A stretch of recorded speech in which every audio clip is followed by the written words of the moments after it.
Hello नमस्कार दोस्तों, स्वागत करता हूं आप सभी का आपके अपने यूट्यूब चैनल स्मार्ट की 98 पर। दोस्तों, आज की इस वीडियो में हम लेकर आए आपके लिए जीके जीएस साइंस के 25 अति महत्वपूर्ण प्रश्न, जो कि दोस्तों हर एग्जाम्स के लिए काफ़ी ज़्यादा इम्पोर्टेंट होने वाले हैं। इस वीडियो को दोस्तों विद सॉल्यूशन के साथ बताऊंगा, तो वीडियो को अंत तक ज़रूर देखते रहें। अगर वीडियो अच्छी लगे तो वीडियो को लाइक कर दें। चैनल पे नए हो चैनल को जरूर सब्सक्राइब कर लें, जिससे कि हर नई वीडियो का नोटिफिकेशन आसानी से आपके पास आता है। तो चलिए शुरू करते हैं आज के फर्स्ट क्वेश्चन से। फर्स्ट क्वेश्चन है दोस्तों, सर्वप्रथम भारत में कौन यूरोपीय व्यापारी आया था? सर्वप्रथम भारत में दोस्तों कौन यूरोपीय व्यापारी जो था दोस्तों वह भारत में आया था। इम्पोर्टेंट क्वेश्चन है दोस्तों, बहुत बार एग्जाम में पूछा जा चुका प्रश्न है। तो जो भी साथी ऑप्शन बी बता रहे हैं दोस्तों, बिल्कुल सही बता रहे हैं दोस्तों। सर्वप्रथम भारत में यूरोपीय व्यापारी वास्को डी गामा आया था दोस्तों। ऑप्शन बी इस प्रश्न का राइट आंसर हो जाएगा।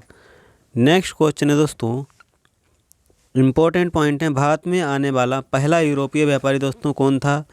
तो भारत में आने वाला पहला यूरोपीय व्यापारी जो था दोस्तों वह वास्को डी गामा था। वास्को डी गामा ने दोस्तों भारत की खोज कब की थी? तो 20 मई 1498 में दोस्तों वास्को डी गामा ने भारत की खोज की थी। वास्को डी गामा भारत के किस तट पर पहुंचा था दोस्तों? तो भारत के पश्चिमी तट पर स्थित बंदरगाह, जिसे दोस्तों कालीकट बंदरगाह के नाम से जानते हैं, यह दोस्तों केरल में स्थित है और यह दोस्तों 1498 ईस्वी में आया था बंदरगाह पर। नेक्स्ट पॉइंट है दोस्तों, कालीकट के तत्कालीन शासक जमोरिन ने वास्को डी गामा का स्वागत किया था दोस्तों। इम्पोर्टेंट पॉइंट है दोस्तों, एग्जाम में पूछा जा चुका है कि वास्को डी गामा का स्वागत दोस्तों भारत में किसने किया था? तो जमोरिन नामक व्यक्ति ने दोस्तों वास्को डी गामा का स्वागत किया था। नेक्स्ट क्वेश्चन है दोस्तों, सबसे लंबी तटरेखा वाला भारतीय राज्य कौन सा है? सबसे लंबी तटरेखा वाला भारतीय राज्य जो है दोस्तों वह कौन सा है? वेरी वेरी इंपॉर्टेंट प्रश्न है दोस्तों, बहुत बार एग्जाम में पूछा जा चुका प्रश्न है। सबसे लंबी तटरेखा वाला भारतीय राज्य कौन सा है? तो जो भी साथियों ऑप्शन ए बता रहे हैं दोस्तों, गुजरात राज्य बिल्कुल से बता रहे हैं। ऑप्शन ए इस प्रश्न का राइट आंसर हो जाएगा। इम्पोर्टेंट पॉइंट देख लेते हैं दोस्तों। इम्पोर्टेंट पॉइंट क्या है? गुजरात में भारत की सबसे लंबी तटरेखा है। नेक्स्ट पॉइंट है दोस्तों, तटरेखा की लंबाई कितनी है? तो 1600 किलोमीटर दोस्तों तटरेखा की लंबाई है। भारत में दूसरी सबसे बड़ी तटरेखा वाला राज्य दोस्तों कौन सा है? तो आंध्र प्रदेश है। भारत की सबसे छोटी तटरेखा दोस्तों किस राज्य की है? तो गोवा राज्य की हो जाएगी दोस्तों। ये भी आपको याद रखना दोस्तों। इसकी लंबाई पूछे एग्जाम में दोस्तों कितनी है? तो 1600 किलोमीटर है। और दूसरी लंबी तटरेखा वाला राज्य दोस्तों कौन सा है? तो आंध्र प्रदेश। ये भी दोस्तों आपको याद रखना है, इम्पोर्टेंट पॉइंट है दोस्तों। और सबसे छोटी तटरेखा दोस्तों गोवा राज्य की है। चलिए नेक्स्ट क्वेश्चन देखते हैं दोस्तों। नेक्स्ट क्वेश्चन है, निम्नलिखित में से सुंदरबन का डेल्टा कौन सी नदी बनाती है? निम्नलिखित में से सुंदरबन का डेल्टा दोस्तों कौन सी नदी बनाती है? सुंदरबन का डेल्टा दोस्तों कौन सी नदी बनाती है? तो ऑप्शन डी दोस्तों इस प्रश्न का राइट आंसर हो जाएगा। बी और सी दोस्तों, ब्रह्मपुत्र नदी और गंगा नदी दोस्तों सुंदरबन का डेल्टा बनाती हैं। ऑप्शन डी इस प्रश्न का राइट आंसर हो जाएगा। ये भी दोस्तों इम्पोर्टेंट क्वेश्चन है, बहुत बार एग्जाम में पूछा गया क्वेश्चन है दोस्तों। यूपी पुलिस के भी एग्जाम में ये क्वेश्चन पूछा जा चुका है। चलिए इम्पोर्टेंट पॉइंट देखते हैं दोस्तों। इम्पोर्टेंट पॉइंट क्या है?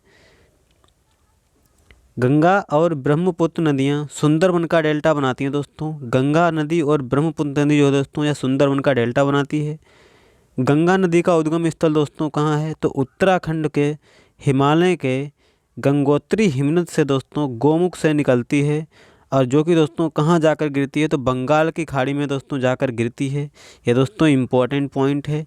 अगर आपसे एग्जाम में पूछा जाए दोस्तों, पूछा भी जा चुका है कि गंगा नदी का उद्गम स्थल कहाँ है दोस्तों, तो यह उत्तराखंड के हिमालय से निकलती है दोस्तों, और गंगोत्री हिमनद से निकलती है गोमुख के द्वारा दोस्तों, यह बंगाल की खाड़ी में गिरती है। और इसकी लंबाई दोस्तों कितनी है? तो 2525 किलोमीटर दोस्तों इसकी लंबाई है। नेक्स्ट पॉइंट देखते हैं दोस्तों। गंगा नदी को दोस्तों भारत की पवित्र नदी भी कहा जाता है, और यह दोस्तों भारत की सबसे लंबी नदी भी है। गंगा नदी जो है दोस्तों, अगर एग्जाम में पूछा है कि भारत की सबसे लंबी नदी कौन सी है तो गंगा नदी है, और भारत की सबसे पवित्र नदी कौन सी है दोस्तों तो गंगा नदी है। ये भी दोस्तों आपको इम्पोर्टेंट है, पॉइंट याद रखना है दोस्तों। चलिए नेक्स्ट क्वेश्चन देखते हैं। नेक्स्ट क्वेश्चन है दोस्तों, भारत में सर्वाधिक वनों वाला राज्य कौन सा है? भारत में सर्वाधिक वनों वाला राज्य कौन सा है दोस्तों? वेरी वेरी इंपॉर्टेंट पॉइंट है दोस्तों। भारत में सर्वाधिक वनों वाला राज्य कौन सा है? तो मध्य प्रदेश है दोस्तों। ऑप्शन ए इस प्रश्न का राइट आंसर हो जाएगा। या दोस्तों सर्वाधिक वनों वाला राज्य है। इम्पोर्टेंट पॉइंट देखते हैं दोस्तों। इम्पोर्टेंट पॉइंट क्या हो सकते हैं इसके? इम्पोर्टेंट पॉइंट है दोस्तों, क्षेत्रफल के हिसाब से मध्य प्रदेश में देश का सबसे बड़ा वन क्षेत्र है दोस्तों। क्षेत्रफल के हिसाब से दोस्तों मध्य प्रदेश में जो है दोस्तों सर्वाधिक वन पाए जाते हैं। इसके बाद दोस्तों दूसरे नंबर पर कौन सा आता है दोस्तों? अरुणाचल प्रदेश, छत्तीसगढ़, उड़ीसा और दोस्तों महाराष्ट्र जो है दोस्तों। यह क्रम वाइज मैंने दे दिए दोस्तों। नेक्स्ट इम्पॉर्टेंट पॉइंट है, मध्य प्रदेश में किस प्रकार के वन पाए जाते हैं? तो उष्ण कटिबंधीय शुष्क पतझड़ वाले सागौन मिश्रित तथा साल के वन पाए जाते हैं। सागौन के वन पाए जाते हैं दोस्तों। इम्पोर्टेंट पॉइंट है, इसको सभी साथी याद रखेंगे दोस्तों। यूपीपीएससी के एग्जाम में यह क्वेश्चन पूछा गया था कि सागौन के वन किस राज्य में पाए जाते हैं दोस्तों, तो कहाँ पाए जाते हैं? मध्य प्रदेश में पाए जाते हैं। और एक टाइगर रिजर्व जो कि दोस्तों बहुत बार एग्जाम में पूछा जा चुका है, कान्हा टाइगर रिजर्व या फिर दोस्तों कान्हा नेशनल पार्क मध्य प्रदेश में स्थित है। ये भी दोस्तों वेरी वेरी इंपॉर्टेंट पॉइंट है दोस्तों, बहुत बार एग्जाम में पूछा जा चुका है। चलिए नेक्स्ट क्वेश्चन देख लेते हैं दोस्तों। नेक्स्ट क्वेश्चन है दोस्तों, भारतीय राष्ट्रीय कांग्रेस की स्थापना कब हुई थी? भारतीय राष्ट्रीय कांग्रेस की स्थापना किस वर्ष हुई थी? तो ऑप्शन बी जो भी साथी बता रहे हैं, 28 दिसंबर 1885 को भारतीय राष्ट्रीय कांग्रेस की स्थापना हुई थी। इम्पोर्टेंट पॉइंट देखते हैं दोस्तों क्या हो सकते हैं। इम्पोर्टेंट पॉइंट है दोस्तों, भारतीय राष्ट्रीय कांग्रेस की स्थापना 28 दिसंबर 1885 को ए.ओ. ह्यूम ने की थी दोस्तों।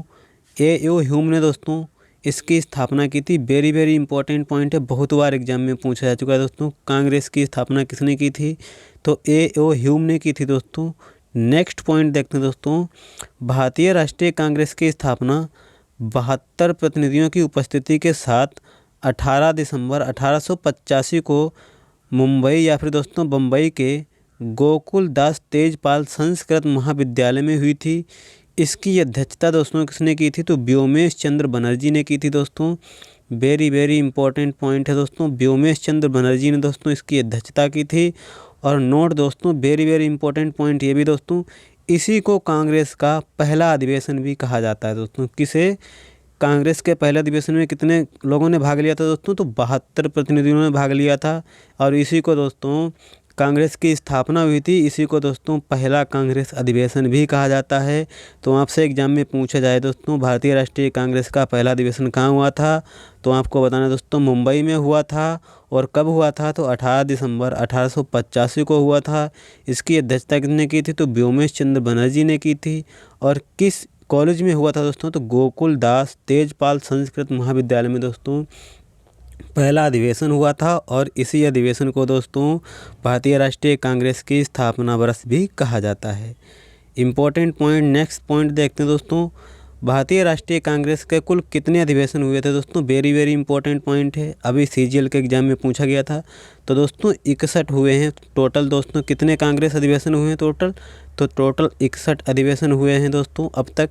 चलिए नेक्स्ट क्वेश्चन देखते हैं दोस्तों। नेक्स्ट पॉइंट है दोस्तों, वेरी वेरी इंपॉर्टेंट पॉइंट ये भी है दोस्तों। तो नेक्स्ट पॉइंट है, भारतीय राष्ट्रीय कांग्रेस के पहले मुस्लिम अध्यक्ष कौन थे? तो भारतीय राष्ट्रीय कांग्रेस के पहले मुस्लिम अध्यक्ष जो थे दोस्तों, यह बदरुद्दीन तैयब जी थे। वेरी वेरी इंपॉर्टेंट पॉइंट है दोस्तों, एग्जाम में बहुत बार पूछा जा चुका है। नेक्स्ट पॉइंट है दोस्तों, भारतीय राष्ट्रीय कांग्रेस की प्रथम महिला अध्यक्ष कौन थी दोस्तों? तो एनी बेसेंट जो थी दोस्तों, यह भारतीय राष्ट्रीय कांग्रेस की प्रथम महिला अध्यक्ष थी। नेक्स्ट पॉइंट है, भारतीय राष्ट्रीय कांग्रेस की प्रथम भारतीय महिला दोस्तों। यहाँ पे क्या पूछा गया था दोस्तों? यहाँ पे खाली प्रथम महिला पूछा था। और यहाँ पे दोस्तों क्या पूछा है दोस्तों? प्रथम भारतीय महिला कौन थी जो भारत की निवासी थी? तो वह दोस्तों सरोजिनी नायडू जी थी। ये भी दोस्तों इंपॉर्टेंट पॉइंट है, एग्जाम में पूछा जा चुका है। नेक्स्ट पॉइंट है दोस्तों, 27 दिसंबर 1911 को कांग्रेस के कलकत्ता अधिवेशन में सबसे पहले दोस्तों राष्ट्रगान जनगण मन को गाया गया था। राष्ट्रगान की रचना किसने की दोस्तों? तो रविंद्रनाथ टैगोर ने की है। ये भी दोस्तों इम्पोर्टेंट है। नेक्स्ट पॉइंट है दोस्तों, उस वक्त यह बंगाली और हिंदी भाषा में दोनों में गाया गया था। रविंद्रनाथ टैगोर द्वारा जो लिखा हुआ दोस्तों जनगण मन गए, जिसे राष्ट्रीय गान कहते हैं, वह दोस्तों बंगाली और हिंदी भाषा में दोनों में गाया गया था। इम्पोर्टेंट पॉइंट है, सभी को याद रखना है। चलिए नेक्स्ट क्वेश्चन देखते हैं दोस्तों क्या है। नेक्स्ट क्वेश्चन है दोस्तों, वेरी वेरी इंपॉर्टेंट क्वेश्चन है दोस्तों, बहुत बार एग्जाम में पूछा जा चुका है। जलियांवाला बाग हत्याकांड कब हुआ था? जलियांवाला बाग हत्याकांड दोस्तों 13 अप्रैल 1919 को हुआ था। ऑप्शन है दोस्तों, जो भी साथी बता रहे हैं दोस्तों बिल्कुल सही बता रहे हैं, 13 अप्रैल 1919 इस प्रश्न का राइट आंसर हो जाएगा। चलिए इंपॉर्टेंट फैक्ट देख लेते हैं दोस्तों क्या हो सकते हैं। इम्पोर्टेंट पॉइंट है दोस्तों, जलियांवाला बाग हत्याकांड भारत के पंजाब प्रांत के अमृतसर में दोस्तों स्वर्ण मंदिर के निकट जलियांवाला बाग में 13 अप्रैल 1919 को बैसाखी के दिन यह घटना हुई थी दोस्तों। अगर दोस्तों आपसे एग्जाम में पूछा जाए कि जलियांवाला बाग हत्याकांड कहाँ स्थित है, तो पंजाब प्रांत में स्थित है दोस्तों, एग्जाम में पूछा जा चुका है। और किस राज्य में दोस्तों? पंजाब के किस शहर में दोस्तों? तो अमृतसर में है, और यह स्वर्ण मंदिर के निकट है। और कब यह घटना घटी थी दोस्तों? दिन बैसाखी कहा था, 13 अप्रैल 1919 को यह घटना घटी थी। ये भी दोस्तों आपको याद रखना है। और अभी हाल ही में CGL के एग्ज़ाम में दोस्तों यह क्वेश्चन पूछा जा चुका है कि जलियांवाला बाग हत्याकांड में कितने मुस्लिम शहीद हुए थे दोस्तों? तो कितने हुए थे दोस्तों आपको याद रखें, 63 मुस्लिम दोस्तों इसमें शहीद हुए थे। कुल टोटल दोस्तों पूछा जाए कितने शहीद हुए थे, तो दोस्तों कुछ पुस्तक में दोस्तों 379 भी लिखा हुआ है, और कुछ पुस्तक में दोस्तों 388 लोग शहीद हुए थे, ये भी दोस्तों लिखा हुआ है। तो एग्जैक्ट दोस्तों यही हो सकता है, या तो 379 हो जाएगा या फिर 388 हो जाएगा। चलिए नेक्स्ट पॉइंट देखते हैं इंपॉर्टेंट, जो कि दोस्तों यूपी पुलिस के एग्ज़ाम में पूछा जा चुका है। ये दोस्तों काफ़ी इंपॉर्टेंट पॉइंट है। जलियांवाला बाग नरसंहार में नाइटहुड की उपाधि दोस्तों किसने वापस कर दी थी? तो रविंद्रनाथ टैगोर ने कर दी थी दोस्तों। यह क्वेश्चन यूपी पुलिस के एग्ज़ाम में पूछा जा चुका है। वेरी वेरी इंपॉर्टेंट क्वेश्चन है दोस्तों, पॉइंट सभी साथी इसको याद रखेंगे दोस्तों। जलियांवाला बाग नरसंहार में दोस्तों नाइटहुड या सर की उपाधि दोस्तों किसने वापस कर दी थी? तो रविंद्रनाथ टैगोर ने कर दी थी। जलियांवाला बाग हत्याकांड में गोली चलाने का दोस्तों आदेश किसने दिया था? तो जनरल डायर ने दोस्तों गोली चलाने का आदेश दिया था। और यह दोस्तों जलियांवाला बाग नरसंहार का बदला 1931 में सरदार ऊधम सिंह ने अंग्रेज अफसर माइकल ओडायर को लंदन में गोली मारकर जलियांवाला बाग हत्याकांड का दोस्तों बदला लिया था। एग्जाम में पूछा जा चुका क्वेश्चन है दोस्तों, जलियांवाला बाग नरसंहार का बदला किस व्यक्ति ने लिया था? तो दोस्तों सरदार ऊधम सिंह ने इसका बदला लिया था। और कब लिया था दोस्तों? तो 1931 में दोस्तों सरदार अफसर माइकल ओडायर को लंदन में जाकर दोस्तों इन्होंने गोली मारी थी, और जलियांवाला बाग हत्याकांड का दोस्तों इन्होंने क्या कर दिया था? बदला ले लिया था दोस्तों। नेक्स्ट पॉइंट है दोस्तों, ऊधम सिंह को दोस्तों फांसी की सज़ा कब सुनाई गई थी? ऊधम सिंह को दोस्तों फांसी कब दी गई थी? तो 31 जुलाई 1940 को दोस्तों ऊधम सिंह को फांसी दी गई थी। इम्पोर्टेंट फैक्ट है दोस्तों, सभी साथी इसको याद रखेंगे। चलिए नेक्स्ट क्वेश्चन देखते हैं दोस्तों। नेक्स्ट क्वेश्चन है, भारत में सविनय अवज्ञा आंदोलन कब हुआ था? भारत में सविनय अवज्ञा आंदोलन जो था दोस्तों वह किस वर्ष हुआ था? इम्पोर्टेंट क्वेश्चन है दोस्तों। तो 12 मार्च 1930 को दोस्तों भारत में सविनय अवज्ञा आंदोलन हुआ था। ऑप्शन है दोस्तों इस प्रश्न का राइट आंसर हो जाएगा। इम्पोर्टेंट पॉइंट देख लेते हैं दोस्तों। इम्पोर्टेंट पॉइंट क्या हो सकते हैं? सविनय अवज्ञा आंदोलन की शुरुआत 12 मार्च 1930 को अहमदाबाद में साबरमती आश्रम से या दांडी मार्च से शुरू हुई थी, जिसे अब दोस्तों नमक सत्याग्रह के रूप में भी जाना जाता है। सविनय अवज्ञा आंदोलन की शुरुआत दोस्तों कहाँ से हुई थी? तो अहमदाबाद में स्थित साबरमती आश्रम से या दोस्तों दांडी मार्च से शुरू हुई थी, जिसे अब दोस्तों नमक सत्याग्रह भी कहा जाता है। और इसी में दोस्तों क्या हुआ था? सविनय अवज्ञा आंदोलन में गांधी जी ने वायसराय लॉर्ड इरविन एवं ब्रिटिश प्रधानमंत्री रेमसे मैकडोनाल्ड के सम्मुख 11 जनवरी 1930 को 11 सूत्रीय मांगें रखी थी, जिसे दोस्तों किसने ठुकरा दिया था? लॉर्ड इरविन ने ठुकरा दिया था दोस्तों। देखिए 11 सूत्रीय मांग रखी थी दोस्तों, जिसे लॉर्ड इरविन ने दोस्तों क्या कर दिया था? मना कर दिया था। तभी दोस्तों क्या हुआ था? गांधी इरविन समझौता हुआ था। ये दोस्तों आपको याद रखना है, इम्पोर्टेंट फैक्ट है दोस्तों, सभी एग्जामों के लिए दोस्तों है, या इम्पोर्टेंट फैक्ट है। अगर यह सेशन दोस्तों आपको अच्छा लग रहा हो तो प्लीज़ वीडियो को लाइक कर दें। चैनल पे नए हो चैनल को ज़रूर सब्सक्राइब कर दें, क्योंकि दोस्तों वीडियो काफ़ी नॉलेजेबल है और दोस्तों ऐसी पीडीएफ बनाने के लिए बहुत टाइम बर्बाद होता है। तो प्लीज़ वीडियो को ज़रूर लाइक कर दिया करें दोस्तों। चलिए नेक्स्ट क्वेश्चन देखते हैं दोस्तों क्या हो सकता है। और इम्पोर्टेंट फैक्ट है दोस्तों इसी में, अगर आपसे एग्जाम में पूछा जाए दोस्तों किस आंदोलन में सर्वाधिक महिलाओं ने दोस्तों बढ़ चढ़कर हिस्सा लिया था, तो सविनय अवज्ञा आंदोलन था दोस्तों, जिसमें महिलाओं ने बढ़ चढ़कर हिस्सा लिया था दोस्तों। सबसे ज़्यादा महिलाएं दोस्तों इसी आंदोलन में थीं।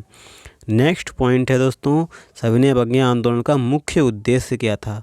ये दोस्तों काफ़ी इंपॉर्टेंट पॉइंट है। सविनय अवज्ञा आंदोलन जो था दोस्तों उसका मुख्य उद्देश्य क्या था? तो इसका मुख्य उद्देश्य जो था दोस्तों सरकार द्वारा दिए गए कुछ कानूनों, मांगों, आदेशों को ना मानने से इनकार करना था दोस्तों। इसी के कारण क्या हुआ था? सविनय अवज्ञा आंदोलन शुरू किया गया था। चलिए नेक्स्ट क्वेश्चन देखते हैं दोस्तों क्या है। राष्ट्रीय मतदान दिवस कब मनाया जाता है? राष्ट्रीय मतदान दिवस दोस्तों किस तिथि को मनाया जाता है? तो जो भी साथी ऑप्शन ए बता रहे हैं दोस्तों 25 जनवरी, बिल्कुल सही बता रहे हैं दोस्तों। 25 जनवरी को राष्ट्रीय मतदान दिवस मनाया जाता है। ऑप्शन ए दोस्तों इस प्रश्न का राइट आंसर हो जाएगा। चलिए इम्पोर्टेंट फैक्ट देखते हैं दोस्तों मैंने इस वीडियो में सभी इम्पोर्टेंट फैक्ट ले लिए हैं, जितने भी इम्पोर्टेंट दिवस हैं जो दोस्तों हर एग्ज़ाम में बार बार पूछे जाते हैं। और यह क्वेश्चन दोस्तों ऐसे हैं हर एग्ज़ाम में दोस्तों पूछे ही जाते हैं, तो वीडियो को पूरा लास्ट तक ज़रूर देखें। 10 जनवरी को दोस्तों कौन सा दिवस मनाया जाता है? तो 10 जनवरी को दोस्तों विश्व हिंदी दिवस मनाया जाता है। 12 जनवरी को राष्ट्रीय युवा दिवस स्वामी विवेकानंद जी की जयंती के उपलक्ष्य में दोस्तों राष्ट्रीय युवा दिवस मनाया जाता है। एग्जाम में पूछा भी गया है कि राष्ट्रीय युवा दिवस दोस्तों किसकी याद में मनाया जाता है? स्वामी विवेकानंद की जयंती की याद में। 30 जनवरी को दोस्तों शहीद दिवस मनाया जाता है। किसकी? महात्मा गांधी की पुण्यतिथि होती है दोस्तों, इन्हीं को याद किया जाता है दोस्तों। 30 जनवरी को शहीद दिवस मनाया जाता है। 4 फरवरी को विश्व कैंसर दिवस मनाया जाता है।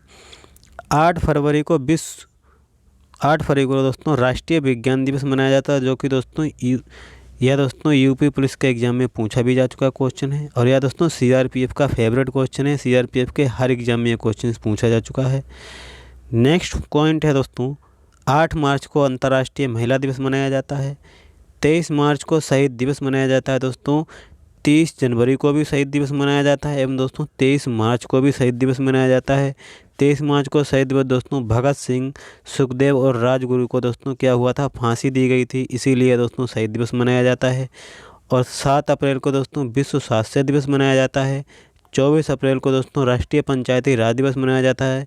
यह क्वेश्चन दोस्तों यूपीपीएससी का दोस्तों फेवरेट क्वेश्चन है। बहुत बार यूपीपीएससी का प्रीवियस ईयर क्वेश्चन पेपर उठा के देखेंगे तो ये क्वेश्चन दोस्तों हर पेपर में पूछा गया है। राष्ट्रीय पंचायती राज दिवस कब मनाया जाता है दोस्तों? 24 अप्रैल को मनाया जाता है। चलिए नेक्स्ट पॉइंट देखते हैं दोस्तों। नेक्स्ट पॉइंट है 22 मई को अंतर्राष्ट्रीय जैव विविधता दिवस मनाया जाता है। अंतर्राष्ट्रीय जैव विविधता दिवस मनाया जाता है। 5 जून को विश्व पर्यावरण दिवस मनाया जाता है। यह दोस्तों यूपी पुलिस के लिए दोस्तों काफ़ी इम्पोर्टेंट क्वेश्चन है। 21 जून अंतर्राष्ट्रीय योग दिवस मनाया जाता है। 11 जुलाई विश्व जनसंख्या दिवस मनाया जाता है। 26 जुलाई विजय कारगिल दिवस मनाया जाता है। 12 अगस्त अंतर्राष्ट्रीय युवा दिवस मनाया जाता है। इम्पोर्टेंट पॉइंट है दोस्तों। नेक्स्ट पॉइंट देखते हैं दोस्तों। नेक्स्ट पॉइंट है 5 सितंबर विश्व शिक्षक दिवस मनाया जाता है। किसकी याद में दोस्तों? तो सर्वपल्ली राधाकृष्णन की जयंती होती है दोस्तों। 8 सितंबर को दोस्तों अंतर्राष्ट्रीय साक्षरता दिवस मनाया जाता है। 14 सितंबर को दोस्तों विश्व हिंदी दिवस मनाया जाता है। 16 सितंबर को विश्व ओजोन दिवस मनाया जाता है। 2 अक्टूबर को दोस्तों महात्मा गांधी का अंतर्राष्ट्रीय अहिंसा दिवस मनाया जाता है दोस्तों, महात्मा गांधी की याद में। फिर 5 अक्टूबर को दोस्तों विश्व शिक्षक दिवस मनाया जाता है। 14 नवंबर को दोस्तों विश्व मधुमेह दिवस मनाया जाता है। 19 नवंबर को विश्व शौचालय दिवस मनाया जाता है। 26 नवंबर को विश्व संविधान दिवस मनाया जाता है। 1 दिसंबर को दोस्तों विश्व एड्स दिवस मनाया जाता है और 10 दिसंबर को दोस्तों अंतर्राष्ट्रीय मानवाधिकार दिवस मनाया जाता है, जो कि दोस्तों एसएससी जीडी के एग्ज़ाम के लिए काफ़ी ज़्यादा इम्पोर्टेंट है। तो सभी एग्ज़ाम्स के लिए दोस्तों ये वीडियो इम्पोर्टेंट है। चलिए नेक्स्ट क्वेश्चन देखते हैं। नेक्स्ट क्वेश्चन क्या है, भारत में पहली जनगणना किस वर्ष में आयोजित की गई थी? भारत में पहली जनगणना किस वर्ष में दोस्तों आयोजित की गई थी? इम्पोर्टेंट पॉइंट है दोस्तों, काफ़ी बार एग्जाम में यह क्वेश्चन पूछा जा चुका है, तो सभी साथी इसको याद रखेंगे दोस्तों। भारत में पहली जनगणना किस वर्ष की गई थी दोस्तों? तो 1872 में की गई थी। ऑप्शन सी इस प्रश्न का राइट आंसर हो जाएगा। पॉइंट देखते हैं दोस्तों, इसके इम्पोर्टेंट पॉइंट क्या हो सकते हैं। इम्पोर्टेंट पॉइंट है दोस्तों, स्वतंत्र भारत में वर्ष 1951 में दोस्तों पहली जनगणना हुई थी। स्वतंत्र भारत में दोस्तों जब भारत आज़ाद हो गया था उस समय दोस्तों 1951 में पहली जनगणना हुई थी दोस्तों। कब? 1951 में हुई थी। ठीक है दोस्तों, नेक्स्ट पॉइंट देखते हैं। भारत में पहली जनगणना 1872 ईस्वी में दोस्तों कब हुई थी? सबसे पहले दोस्तों जब भारत आज़ाद नहीं हुआ था उस समय दोस्तों सबसे पहली जनगणना कब हुई थी? 1872 में हुई थी। और किसके शासनकाल में हुई थी दोस्तों? तो लॉर्ड मेयो के शासनकाल में हुई थी। ये भी दोस्तों आपको याद रखना है।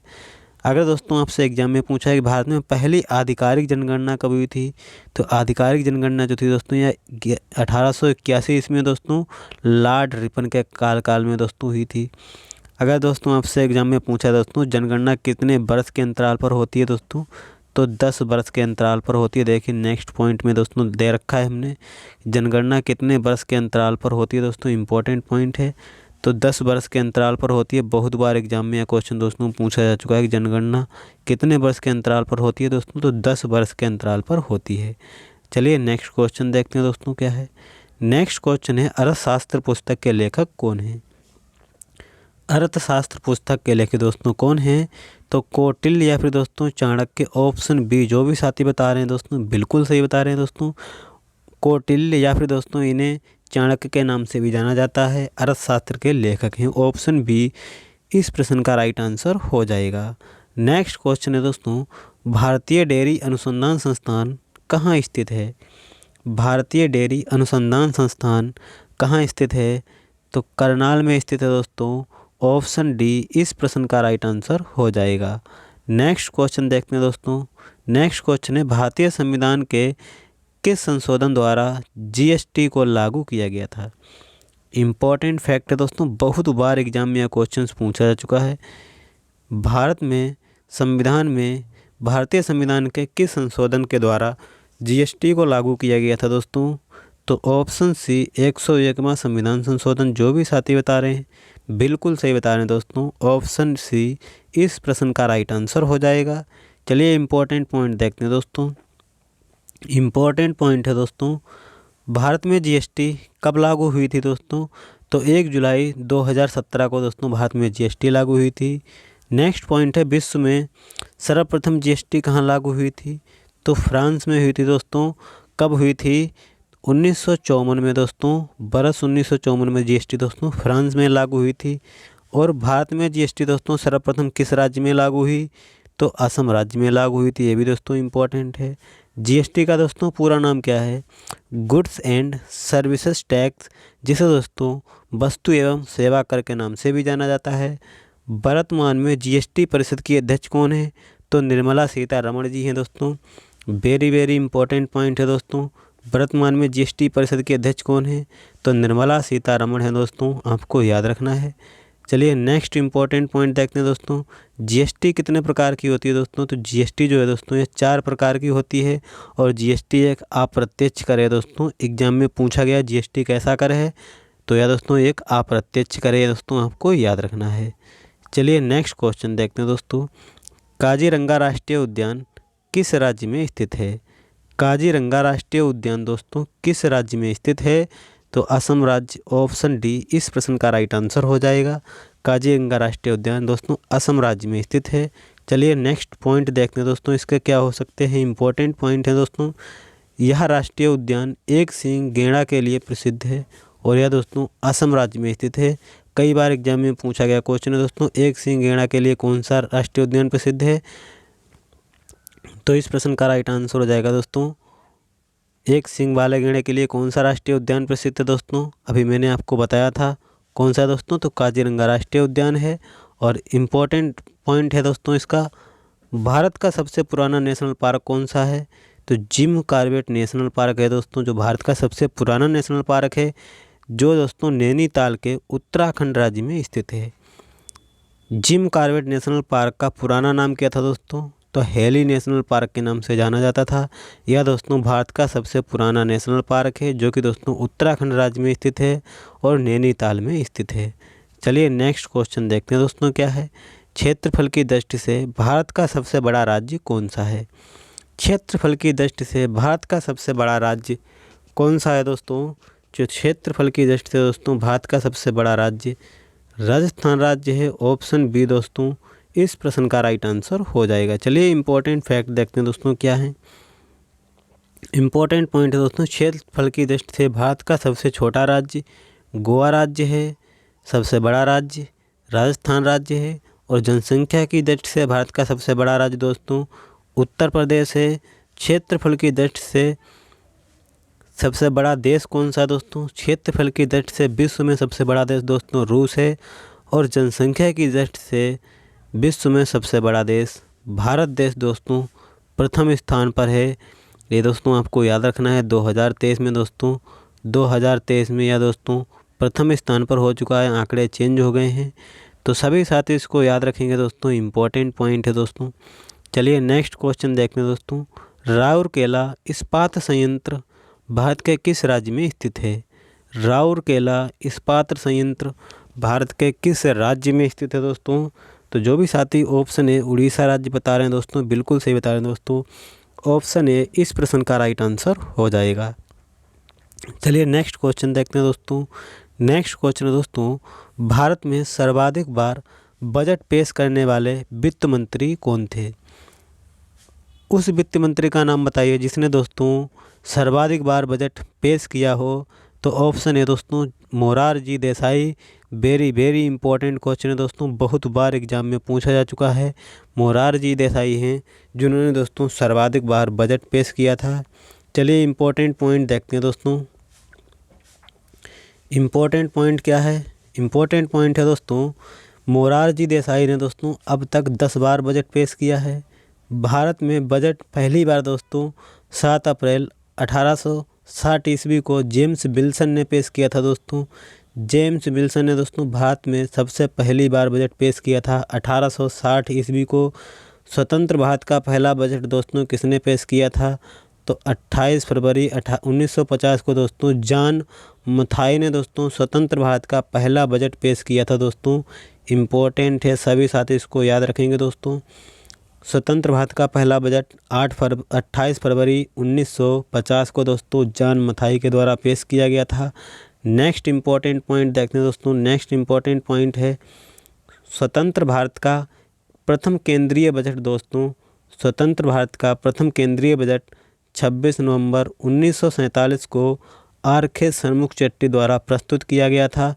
ये भी दोस्तों वेरी इंपॉर्टेंट क्वेश्चन है दोस्तों, बहुत बार एग्जाम में पूछा जा चुका क्वेश्चन है, तो सभी साथी इसको याद रखेंगे दोस्तों। स्वतंत्र भारत का प्रथम केंद्रीय बजट दोस्तों आपसे पूछा जाए केंद्रीय बजट किसने पेश किया था? तो 26 नवंबर 1947 को आर.के. षणमुखचेट्टी द्वारा प्रस्तुत किया गया था दोस्तों। चलिए नेक्स्ट क्वेश्चन देखते हैं दोस्तों। भारत का सबसे पुराना बैंक कौन सा है? भारत का सबसे पुराना बैंक जो दोस्तों वह कौन सा है? तो जो भी साथी ऑप्शन बी बता रहे हैं दोस्तों बैंक ऑफ हिंदुस्तान, बिल्कुल सही बता रहे हैं दोस्तों। ऑप्शन बी इस प्रश्न का राइट आंसर हो जाएगा। स्टेट बैंक जो है दोस्तों ये भी दोस्तों पुराना है, लेकिन दोस्तों सबसे पुराना बैंक ऑफ हिंदुस्तान है। तो ऑप्शन बी इस प्रश्न का राइट आंसर हो जाएगा। नेक्स्ट क्वेश्चन है दोस्तों, किस आयोग की सिफारिश पर आरबीआई की स्थापना की गई थी? किस आयोग की सिफारिश पर दोस्तों रिजर्व बैंक ऑफ इंडिया की स्थापना की गई थी? तो ऑप्शन बी हिल्टन यंग आयोग के द्वारा। ऑप्शन बी इस प्रश्न का राइट आंसर हो जाएगा। नेक्स्ट क्वेश्चन देखते हैं दोस्तों, रिजर्व बैंक ऑफ इंडिया की स्थापना किस वर्ष की गई थी? बहुत बार एग्जाम में दोस्तों यह क्वेश्चन पूछा जा चुका है। रिजर्व बैंक ऑफ इंडिया की स्थापना किस वर्ष की गई थी? तो 1 अप्रैल 1935 को दोस्तों ऑप्शन ए इस प्रश्न का राइट आंसर हो जाएगा। 1 अप्रैल 1935 को दोस्तों रिजर्व बैंक ऑफ इंडिया की स्थापना की गई थी। चलिए इम्पोर्टेंट पॉइंट देखते हैं दोस्तों क्या है। इम्पोर्टेंट पॉइंट है दोस्तों, भारतीय रिजर्व बैंक की स्थापना 1 अप्रैल 1935 को कहाँ हुई थी दोस्तों? तो कोलकाता में हुई थी। भारतीय रिजर्व बैंक की स्थापना किस अधिनियम के तहत हुई थी? तो 1934 अधिनियम के तहत हुई थी। आरबीआई का दोस्तों पहले का मुख्यालय दोस्तों कहाँ था? तो कोलकाता में स्थित था। पहले मुख्यालय दोस्तों आरबीआई की जब स्थापना हुई थी उस समय दोस्तों कहाँ इसका मुख्यालय था? कोलकाता में था दोस्तों, जिससे 1937 में मुंबई में दोस्तों क्या कर दिया गया? हस्तांतरित कर दिया गया दोस्तों, स्थानांतरित ट्रांसफ़र कर दिया गया। अब दोस्तों आपसे पूछा जाए कि रिजर्व बैंक ऑफ इंडिया का मुख्यालय वर्तमान में कहाँ स्थित है? तो दोस्तों आपको बताना है मुंबई में स्थित है। और पहले कहाँ था दोस्तों? तो कोलकाता में था। चलिए नेक्स्ट क्वेश्चन देखते हैं दोस्तों। नेक्स्ट क्वेश्चन है दोस्तों वेरी वेरी इंपॉर्टेंट है। गरीबी उन्मूलन तथा आत्मनिर्भरता की प्राप्ति किस पंचवर्षीय योजना का मुख्य उद्देश्य था? गरीबी उन्मूलन तथा आत्मनिर्भरता की प्राप्ति किस पंचवर्षीय योजना का मुख्य उद्देश्य था दोस्तों? तो 5वीं पंचवर्षीय योजना का मुख्य उद्देश्य था ऑप्शन सी। जो भी साथी बता रहे हैं दोस्तों बिल्कुल सही बता रहे हैं। चलिए नेक्स्ट क्वेश्चन देखते हैं दोस्तों। नेक्स्ट क्वेश्चन है दोस्तों द वेल्थ ऑफ नेशन नामक पुस्तक किसने लिखी थी? द वेल्थ ऑफ नेशन नामक पुस्तक दोस्तों एडम स्मिथ ने लिखी थी। Option D. जो भी साथी बता रहे हैं दोस्तों बिल्कुल सही बता रहे हैं। चलिए नेक्स्ट क्वेश्चन देखते हैं दोस्तों। नेक्स्ट क्वेश्चन है दोस्तों अर्थशास्त्र का नोबेल पुरस्कार प्राप्त करने वाले पहले भारतीय कौन थे? तो अर्थशास्त्र का नोबेल पुरस्कार प्राप्त करने वाले पहले भारतीय दोस्तों कौन थे? अमर्त्य सेन, जिन्होंने दोस्तों 1998 में प्राप्त किया था। अगर दोस्तों आपसे पूछा जाए कि अर्थशास्त्र का नोबेल प्राप्त करने वाले पहले व्यक्ति कौन थे दोस्तों? अर्थशास्त्र का नोबेल पुरस्कार प्राप्त करने वाले पहले व्यक्ति कौन थे दोस्तों? भारतीय यहाँ पे ना बोला जाए तो दोस्तों जॉन टिनबर्गेन को 1969 में दिया गया था दोस्तों। ऑप्शन बी इस प्रश्न का राइट आंसर हो जाएगा। और आपसे क्वेश्चन में पूछा गया दोस्तों पहले भारतीय कौन थे जिन्होंने दोस्तों अर्थशास्त्र का नोबेल पुरस्कार प्राप्त किया था? तो अमर्त्य सेन थे। ऑप्शन ए इस प्रश्न का राइट आंसर हो जाएगा। नेक्स्ट क्वेश्चन देखते हैं दोस्तों। बुढ़ापे में कौन सी ग्रंथि लुप्त हो जाती है? बुढ़ापे में दोस्तों कौन सी ग्रंथि जो है लुप्त हो जाती है? तो थाइमस ग्रंथि है दोस्तों। ऑप्शन बी इस प्रश्न का राइट आंसर हो जाएगा। नेक्स्ट क्वेश्चन देखते हैं दोस्तों। मनुष्य के शरीर में सबसे छोटी हड्डी कौन सी होती है? मनुष्य के शरीर में सबसे छोटी हड्डी दोस्तों स्टेपीज होती है, जो कि दोस्तों कान में पाई जाती है। कहाँ दोस्तों? कान में पाई जाती है। और सबसे बड़ी हड्डी दोस्तों कौन सी होती है? फीमर जो है दोस्तों ये सबसे बड़ी हड्डी है। फीमर दोस्तों सबसे बड़ी हड्डी है। ये भी दोस्तों आपको याद रखना है। चलिए नेक्स्ट क्वेश्चन देखते हैं दोस्तों। नेक्स्ट क्वेश्चन है निम्नलिखित में से मानव त्वचा को रंग प्रदान करता है? निम्नलिखित में से कौन मानव त्वचा का रंग जो है दोस्तों प्रदान करता है? तो मेलेनिन है दोस्तों। मेलेनिन के द्वारा दोस्तों काला या दोस्तों गोरा का रंग जो है दोस्तों प्रदान किया जाता है। काला व्यक्ति है या दोस्तों गोरा व्यक्ति है या दोस्तों किसके कारण होता है? तो मेलानिन के कारण होता है। ऑप्शन ए दोस्तों इस प्रश्न का राइट आंसर हो जाएगा। लास्ट क्वेश्चन है दोस्तों विद्युत धारा किससे मापी जाती है? इस प्रश्न का उत्तर सभी साथी कमेंट बॉक्स में बताएंगे। ऑप्शन ए दोस्तों odometer, option B ammeter, option C nanometer, option D fathometer. विद्युत धारा किससे मापी जाती है? तो सभी साथी इस प्रश्न का उत्तर कमेंट बॉक्स में बताएंगे। और आज की वीडियो दोस्तों आपको कैसी लगी मुझे कमेंट बॉक्स में ज़रूर बताएं। अगर यह सेशन आपको अच्छा लगा तो वीडियो को लाइक कर दें। चैनल पर नए हो चैनल को ज़रूर सब्सक्राइब कर दें, जिससे कि हर नई वीडियो का नोटिफिकेशन आसानी से आपके पास आता रहे। मिलते हैं नेक्स्ट वीडियो में, तब तक के लिए जय हिंद, वंदे मातरम।